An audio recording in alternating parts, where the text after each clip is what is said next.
Hello दोस्तों, welcome to my YouTube channel जीने civil engineering में। तो दोस्तों, उत्तराखंड अधीनस्थ सेवा चयन आयोग यानी कि यूके द्वारा आज दिनांक 16 जनवरी 2024 को एक विज्ञापन जारी किया गया जो पीडब्ल्यूडी यानी कि लोक निर्माण विभाग पब्लिक वर्क डिपार्टमेंट के अंतर्गत अमीन के पदों का विज्ञापन जारी किया गया दोस्तों। तो इसके बारे में हम पूरी डिटेल जानेंगे, कब इसकी लास्ट डेट है, कब इसकी अंतिम डेट है, कब से शुरू हो रहा है और कब इसका पेपर होगा, क्या सिलेबस रहने वाला है और कौन कौन से स्टूडेंट इस फॉर्म को फिलअप कर सकते हैं, उसके बारे में पूरी संपूर्ण जानकारी इस वीडियो में आपको देखने को मिलेगी। तो आप बिना स्किप करके वीडियो को अंत तक देखें और अपने दोस्तों तक शेयर करें जिन भी दोस्तों के लिए फॉर्म आ रखा है।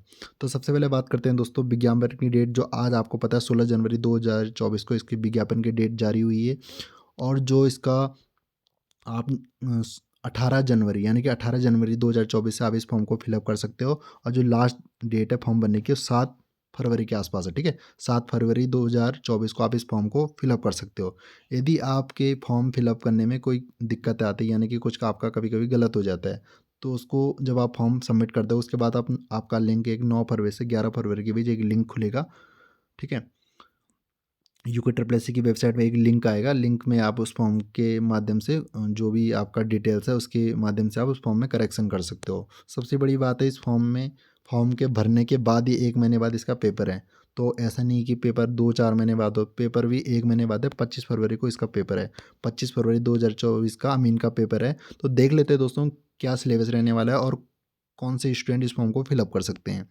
तो चलते हैं दोस्तों, देख देख सकते हैं यहाँ पर सबसे बड़ी बात है कि अमीन में 88 पोस्ट है। ठीक है, 88 पोस्ट हैं। आप देख सकते हो अपनी जो जो आपकी कैटेगरी है, SC है, ST है, OBC है, EWS है, जनरल है, आप अपने कैटेगरी के अनुसार यहाँ पे पोस्ट देख सकते हो। ठीक है, यहाँ पे दोस्तों लेवल 4 रहने वाला है जिसका बेसिक पे 25,500 से स्टार्ट है। तो आपको पता ही होगा बेसिक पे क्या होता है।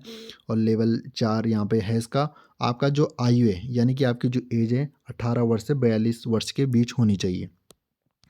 बाकी बात करते हैं इंपॉर्टेंट है जो शैक्षिक अर्हता कि इसमें क्या अर्हता होनी चाहिए शैक्षिक। देखो यहाँ पर लिखा है, साफ साफ लिखा है, अभ्यर्थी ने उत्तराखंड प्रदेश माध्यमिक शिक्षा परिषद अथवा उत्तराखंड विद्यालय शिक्षा परिषद से हाई स्कूल एवं इंटरमीडिएट परीक्षा अथवा सरकार द्वारा उसके समक्ष मान्यता प्राप्त कोई परीक्षा उत्तीर्ण की हो।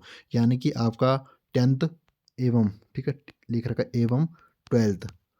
और उसके बाद आपने उसके बाद 10th 12th के बाद आपने यहाँ पे देख सकते हो ITI से या सर्वेयर या मानचित्रकार का ट्रेड का 2 साल का आपका डिप्लोमा जो भी होता है आपका वो होना चाहिए। यानी या तो आपका ITI से सर्वेयर हो या मानचित्रकार हो। उसका मानचित्रकार वो भी सिविल में, याद रखना, सर्वेयर और मानचित्रकार वो भी सिविल में, ट्रेड में 2 वर्ष का आपका डिप्लोमा होना चाहिए। ठीक है, बाकी कभी कभी जब इक्वल मार्क्स आते हैं तो इनको प्रायोरिटी दी जाती है। जैसे आपने प्रादेशिक सेवा में 2 साल का अनुभव, 2 वर्ष की सेवा की हो, या आपका NCC में B और C सर्टिफिकेट हो, या आपके पास कोई डिग्री हो, तो उनको प्रायोरिटी पहले दी जाएगी अब सेम मार्क्स हो। बाकी दोस्तों बात करते हैं इसमें इम्पोर्टेंट की। तो देखो लिखित परीक्षा जो पेपर का पैटर्न है, लिखित परीक्षा का पाठ्यक्रम उक्त पदों का चयन हेतु 100 अंकों की ऑब्जेक्टिव प्रकार की बहुविकल्प ऑब्जेक्टिव टाइप मल्टीपल चॉइस 2 घंटे का आपका पेपर होगा। ठीक है, 2 आवर का पेपर होगा, 100 मार्क्स का आपका पेपर होगा। ठीक है, बाकी यहाँ पे आपको पता है OBC और EWS के लिए 45, सॉरी, जनरल, EWS और OBC के लिए आपको 45% अनिवार्य होता है और SC ST के लिए 35% नंबर अनिवार्य होता है। ठीक है, बाकी यहाँ पे बात करते हैं इंपॉर्टेंट आयु। देखो मैं आपको आयु बता देता हूँ, 18 से 42 होनी चाहिए। पर कब से होनी चाहिए? 1 जुलाई 2000, यानी कि आप अपनी एज कैलकुलेट कर सकते हो। अगर आपकी एज 1 जुलाई 2023 तक अगर आपकी 18 हो रही है और 42 से कम हो रही है तो आप इस फॉर्म को जरूर फिलअप कर सकते हो। ठीक है, बाकी आपका पता है OBC SC ST जितनी भी कैटेगरी है उनको छूट किस प्रकार से मिलती है, इस आप पैराग्राफ को पढ़ सकते हो। ठीक है, बाकी देखो दोस्तों इसमें इम्पोर्टेंट है आवेदन हेतु पात्रता, कौन कौन से लोग इसमें आवेदन कर सकते हैं। देखो, उत्तराखंड लोक सेवा आयोग की परिधि के बाहर समूह की सीधी भर्ती के पदों पर भर्ती हेतु निम्नलिखित अनिवार्य अर्हता एक में से एक होनी चाहिए।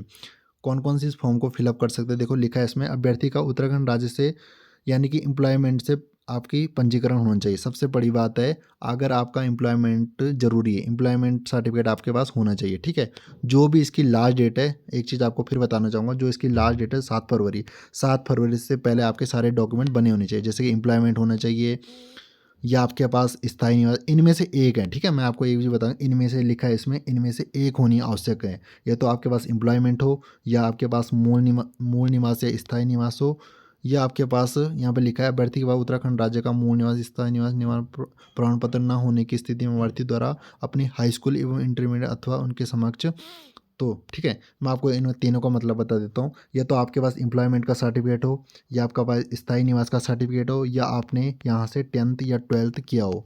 इन तीनों में से जो भी आपके पास हो तो आप इस फॉर्म को फिलअप कर सकते हो। और ऊपर से आपको ITI का सर्वेयर या ड्राफ्टमैन का आपका डिप्लोमा होना चाहिए, ठीक है।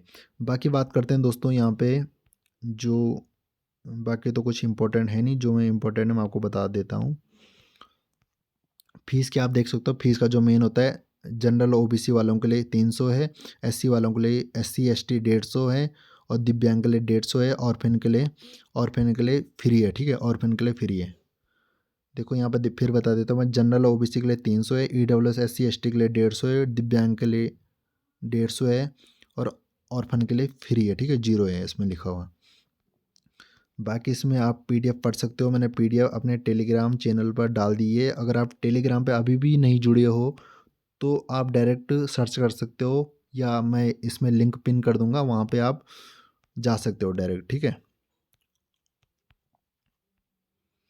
आप सिलेबस देख सकते हो, सिलेबस देखो पूरा, मैंने सिलेबस भी उसी PDF के अंदर, आप PDF में डायरेक्ट जा सकते हो। सिलेबस फॉर पोस्ट ऑफ अमीन यूनिट 1 यूनिट 2, ठीक है।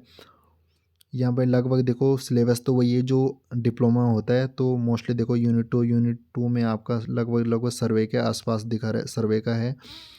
बाकी यूनिट 4 यूनिट 5 ये सिलेबस है आपका, देख सकते हो यूनिट 10 तक है, यूनिट 11 है। तो सिलेबस भी ज़्यादा बड़ा नहीं है दोस्तों, सिलेबस छोटा है।